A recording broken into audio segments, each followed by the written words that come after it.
Assalamu alaikum, dear students. Hopefully, you all are staying home and staying safe.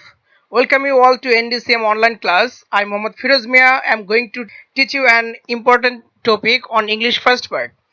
This topic is flowchart, and this topic carries 10 marks. Dear students, let us know about what flowchart stands for. A flowchart is a type of diagram that represents a workflow or process. অর্থাৎ flowchart বা প্রবাহ চিত্র বলতে বোঝায় কোনো ধরনের কর্মপ্রবাহ কিংবা প্রক্রিয়ার চিত্রভিত্তিক উপস্থাপনা। The flowchart shows the steps as boxes of various kinds. অর্থাৎ ফ্লোচার্ট বিভিন্ন ধরনের বক্স ভিত্তিক পদক্ষেপকে বোঝায় and their order by connecting the boxes with arrows, এবং তীর চিহ্নের মাধ্যমে এই বক্সগুলোকে ক্রম অনুযায়ী সাজানোরকে বোঝায়। This diagram represents or illustrates a solution model to a given problem. এই যে আমাদের যে চিত্রভিত্তিক উপস্থাপনাটা সেটা হচ্ছে কোনো একটা প্রদত্ত সমস্যার একটা সমাধানমূলক মডেল নির্দেশ করে। Dear students, look at the image. Here we can see different types of flowchart. Here we have three flowcharts. They are of three kinds. And you can see in all of the images that information flows towards the direction. অর্থাৎ প্রত্যেকটা ফ্লোচার্টে আমরা দেখি যে information এক এক দিকে প্রবাহিত হচ্ছে, and between every two boxes there is an arrow sign. আমরা দেখতে পাচ্ছি প্রত্যেকটা বক্সের মাঝামাঝি একটা অ্যারো সাইন আছে। অর্থাৎ ফ্লোচার্ট আমাদের বিভিন্নভাবে আমরা ড্র করতে পারি, but for our answer to the questions based on our text we will follow the flowchart that is shown in the middle. এই মাঝের যে ফ্লোচার্টটা আছে, এই যে corruption, nepotism, bribery, dowry, poverty, superstition এ লেখা এই ফ্লোচার্টটা আমাদের আনসারের জন্য ইট উইল বি হেল্পফুল। অর্থাৎ আমরা আমাদের ফ্লোচার্টের আনসারের ক্ষেত্রে আমরা এই মাঝের এই করাপশন, নেপোটিজম, ব্রাইভারি লেখা এই ফ্লোচার্টটা আমরা আনসারের ক্ষেত্রে অনুসরণ করব। Now let us know the rules of making a flowchart. So the first rule for making a flowchart is using phrase and avoiding sentences. অর্থাৎ ফ্লোচার্ট লেখার ক্ষেত্রে আমরা আমাদেরকে ফ্রেজ ইউজ করতে হবে এবং কোনো সেন্টেন্স আমরা লিখতে পারবো না। We have to avoid sentences, অর্থাৎ আমরা সেন্টেন্সকে আমাদের এড়িয়ে চলতে হবে। ফর এক্সাম্পল, আমরা যদি এখানে দেখি Mandela fought for justice. Dear students, can you guess what it is? We can guess that this is a sentence because subject finite verb, so this is a sentence, but as a point of flowchart you cannot use a sentence. That's why Mandela fought for justice, this is a sentence, and this sentence should be changed to a phrase. তাহলে আমরা দেখব কিভাবে এটাকে phrase বানানো যায়। Mandela fighting for justice, তাহলে এখানে আমরা কি করলাম, ফটকে আমরা ফাইটিং বানালাম। অর্থাৎ আমরা যদি কোনো মূল ভার্বকে, মেইন ভার্বকে যদি আমরা আইএনজি করে দেই কোনো অক্সিলারি ভার্ব ছাড়া, in that case that becomes a non finite verb and that becomes a part of a phrase. তাহলে Mandela fighting for justice, this is a phrase.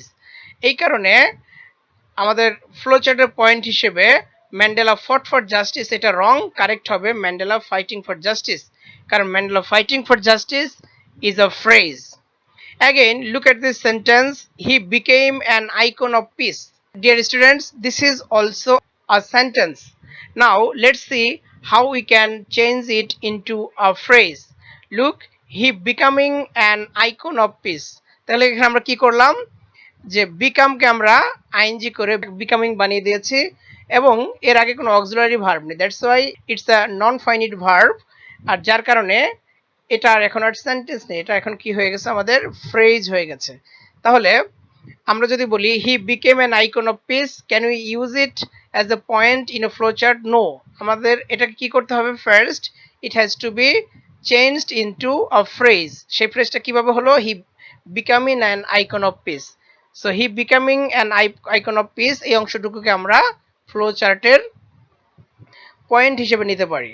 নোটাবেনি, a phrase is a group of words that gives a unitary meaning. অর্থাৎ phrase হচ্ছে এক ধরনের শব্দগুচ্ছ যা কোনো unitary বা কোনো এককভাবে কোনো অর্থ প্রকাশ করে। It doesn't have a finite verb. ফ্রেজের কোনো কি থাকে না, কোনো সমাপিকা ক্রিয়া থাকে না। ডিয়ার স্টুডেন্টস, তাহলে আমরা যদি এইখানে দেখি, the boy sitting on the chair is my cousin. আমরা এই সেন্টেন্সটাকে যদি ফলো করি তাহলে দেখতে পাই is the finite verb here, যার কারণে is can not be a part of a phrase. Is কোনো ফ্রেজের অংশ হতে পারবে না, because is here finite verb. তাহলে এই ইজকে বাদ দিয়ে আমাদের ফ্রেজ বানাতে পারি কিনা আমরা দেখি। The boy sitting on the chair, তাহলে আমরা the boy sitting on the chair, so this is a phrase. My cousin, this is another phrase. এখন আমরা দেখব the boy sitting on the chair এর বাংলা কি আসছে, চেয়ারে বসা ছেলেটি। এখানে আমরা দেখতে পাচ্ছি প্রত্যেকটা word the boy sitting on the chair একসাথে মিলে তারা হচ্ছে অর্থ প্রকাশ করছে, যার কারণে the boy sitting on the chair is a phrase. আবার মাই কাজিন, এই মাই অ্যান্ড কাজিন এই দুইটা শব্দ এককভাবে অর্থ প্রকাশ করছে, তাই it's another phrase. Do not disturb a sleeping child, আমরা যদি এখানে দেখি do not disturb a sleeping child, a sleeping child is a phrase, কারণ এখানে আ স্লিপিং চাইল্ড একটি ঘুমন্ত শিশু, এই ঘুমন্ত শিশু এখানে কিসের কাজ করেছে, আর স্লিপিং চাইল্ড মিলে একটা ফ্রেজ হয়েছে। তাহলে ডিয়ার স্টুডেন্টস, আমরা প্রথম রুলসে শিখলাম যে ফ্রেজ ইউজ করতে হবে এবং সেন্টেন্স ব্যবহার করা যাবে না। আমরা কিছুটা দেখলাম যে সেন্টেন্সকে কিভাবে ফ্রেজ বানাতে হয়। আমরা যদি মূল ভার্বের সাথে আইএনজি করে দিই কোনো অক্সিলারি ভার্ব ছাড়া, তাহলে সেটি কি হয়ে যায়, সেটি একটি ফ্রেজ হয়ে যায়। এরপর আমরা এই পর্বে we have seen the examples of some phrase. We have also learned the definition of phrase starting with capital letter. তাহলে আমাদের another rule is that we have to start the point of a flow chart with capital letter. For example, আমরা এখানে দেখি conflict sometimes causing enmity, এখানে এই অংশটা incorrect, কারণ point হিসেবে সেই ইনকারেক্ট হচ্ছে কারণ conflict has started here with a small letter that is not acceptable.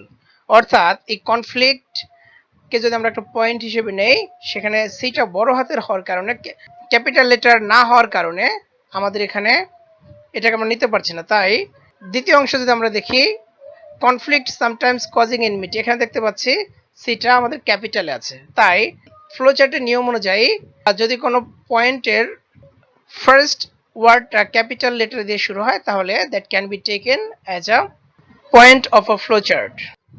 No punctuation mark at the end. That means you are not allowed to use any punctuation mark at the end of a point of a flow chart. কোনো flow চার্টের যে point থাকবে সেখানে তার শেষে কোনো punctuation mark থাকবে না। যেমন কনফ্লিক্ট অ্যাফেক্টিং আওয়ার অ্যাকশনস, এখানে এটা একটা পয়েন্ট, এটা ফ্রেজ হিসেবে ঠিক আছে, কিন্তু শেষে ফুল স্টপ থাকার কারণে this can not be taken as a point. So how can we correct it? We have to remove the full stop. So the correct form will be conflict affecting our actions. এই দ্বিতীয় অংশে আমরা correct অংশে দেখতে পাচ্ছি কোনো full stop নেই, that's why now it can be taken as a point. Using boxes of equal size. Dear students, you have to draw 6 boxes.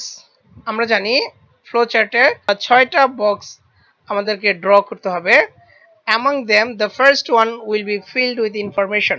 তাদের মধ্যে প্রথম বক্সটা ইনফরমেশন দেওয়া থাকবে, যেটা আমরা সামনে দেখতে পাবো। But make sure that all of the boxes are of equal size, সবগুলো বক্স একই সাইজের হবে। And you have to draw an arrow sign in between every 2 boxes.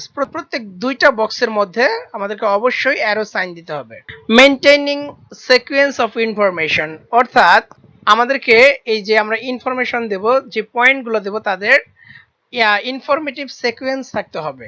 For example, আমরা যদি নেলসন ম্যান্ডেলার কথা চিন্তা করি, সেখান থেকে যদি আমরা এই পয়েন্টগুলো নেই, যে being imprison for about 30 years, আমরা দেখতে পাচ্ছি এটা ঠিক আছে, কারণ তারপরে বলা ছিল never losing his resolve to fight for justice. এরপর হচ্ছে being determined to bring down apartheid, avoiding civil war, winning the Nobel prize and being an advocate of peace. Dear students, আমরা যদি নেলসন ম্যান্ডেলার সেই প্যাসেজটার কথা মনে করি, তাহলে আমরা দেখতে পাই এই ইনফরমেশনগুলো ধারাবাহিকভাবে ঠিক আছে। অর্থাৎ যদি কোনো ফ্লো চার্ট আমরা তৈরি করতে চাই, তাহলে আমাদের according to the text we have to maintain the sequence of information, avoiding repetition of subject oblique head word.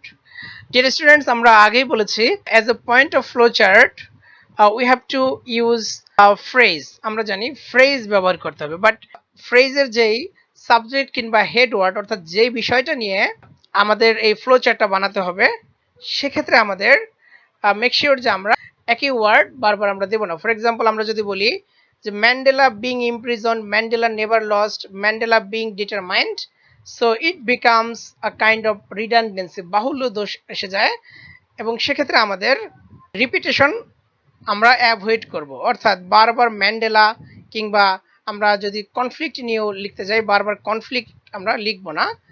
আর আমরা এখানে দেখতে পাচ্ছি এখানে আমাদের ম্যান্ডেলা যে হেড ওয়ার্ড আমাদের এই প্রত্যেকটা ফ্রেজের হওয়ার কথা, সেটা আমরা অ্যাভয়েড করেছি। Dear students, now will have a sample question of a flow chart. Flow চার্টের প্রশ্নটা কিভাবে আসে আমরা সেটা একটু দেখব। Question, make a flow chart in each of the boxes showing the characteristics of conflict।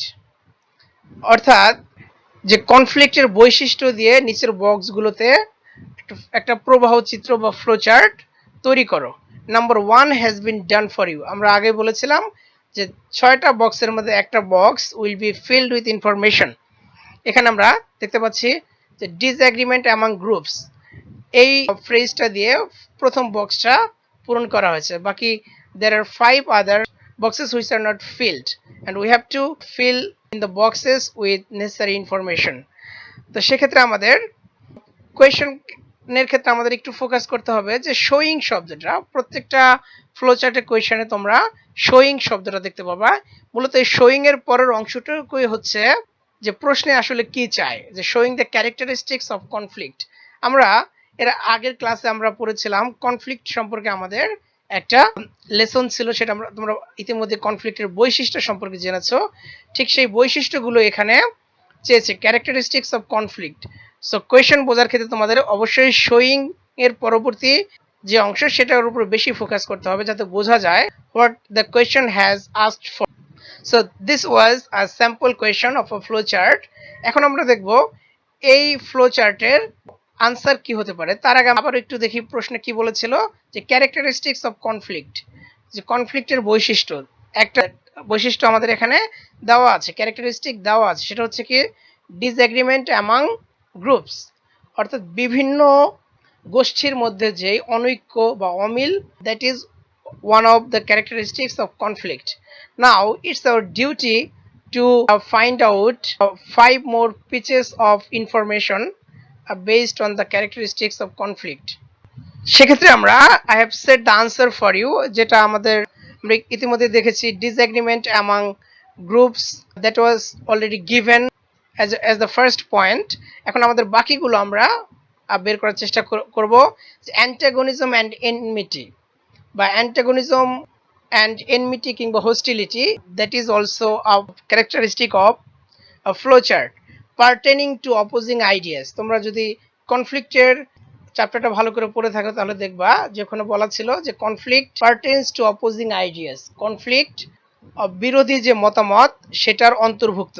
Creating opposition, আমরা জানি when we have conflict we create opposition, আমরা কি তৈরি করি, নিজেদের মধ্যে একটা বিরোধী অবস্থা তৈরি করে। Being a certain part of human existence, এবং কনফ্লিক্ট কি, কনফ্লিক্ট হচ্ছে মানব অস্তিত্বের একটা সুনিশ্চিত, একটা অপরিহার্য একটা অংশ। এফেক্টিং আওয়ার অ্যাকশনস, আমরা পড়েছিলাম যে conflict effects or influences our actions, যে কনফ্লিক্ট কি করে আমাদের কাজ, আমাদের পদক্ষেপকে প্রভাবিত করে। তো ডিয়ার স্টুডেন্টস, এখানে আমরা যতগুলো পয়েন্ট পেয়েছি, all this indicate the characteristics of conflict. তবে আমরা আবারও একটু রিভিউ করব এই আমাদের যে আনসার, সেখানে আমরা কি কি করেছি। আমরা দেখেছি হিয়ার উই হ্যাভ 6 পয়েন্টস, এবং প্রত্যেকটা পয়েন্টের জন্য আমরা একটা বক্স নিয়েছি। All of the boxes are of equal size.